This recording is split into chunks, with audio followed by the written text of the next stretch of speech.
Welcome to this edition of The Hill with April Ryan. There's a lot to talk about, and let's get right to it. The top news of the day comes from our exclusive interview with U.S. Ambassador to the United Nations, Linda Thomas-Greenfield.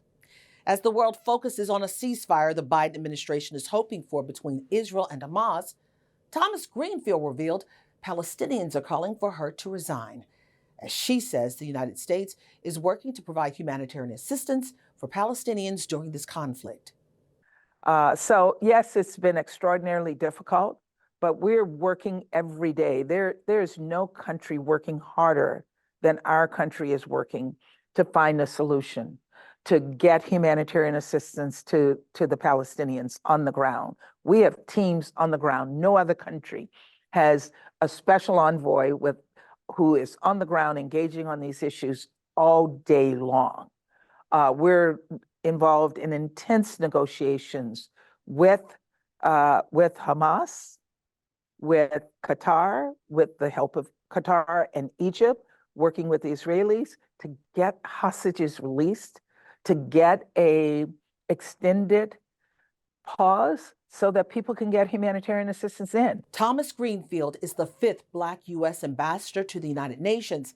She has a message for African Americans who are upset over the Biden administration's handling of the Israel-Hamas conflict.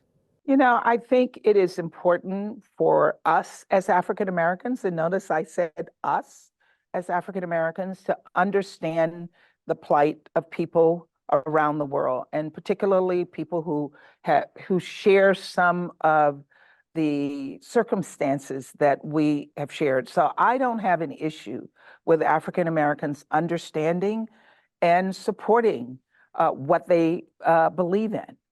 But what they also need to understand is that all of these situations are extraordinarily complicated, and it requires a lot of different voices in the room. And having their voices heard on the policy table is really important. Thomas-Greenfield reminds us that diplomacy is not done in public. There are 66 new recommendations from the U.S. Department of Agriculture's recently released Equity Commission report. It's meant to improve services for disadvantaged farmers. AG Secretary Tom Vilsack spoke with theGrio exclusively about what is being proposed. Heirs property is an issue that has impacted and affected Black farmers in particular. As property was transferred from generation to generation, perhaps there wasn't an estate, that perhaps there wasn't a probate, and as a result, the title to the land is now in the hands of many, many, many people, which makes it difficult for families to participate in programs at USDA because they can't show legal title. So we're working with a number of organizations to help families get through that process. Secretary Vilsack says the number of farmers in this country is down by about 7%. The number of Black farmers has dropped even more significantly. It was well over 1 million farmers, but today it's around 30. According to our most recent census, it's around 32,000. Vilsack says the AG department is working to create new revenue streams for the small and mid-sized farm operations so they can stay afloat. No surprises as voters in Michigan cast their votes in the presidential primary. President Biden and former President Donald Trump came away with landslide victories in the state. But it is Trump's efforts to secure the Black vote that are still grabbing headlines. For his racist undertones, he was speaking to a Black group of conservatives ahead of the South Carolina primary.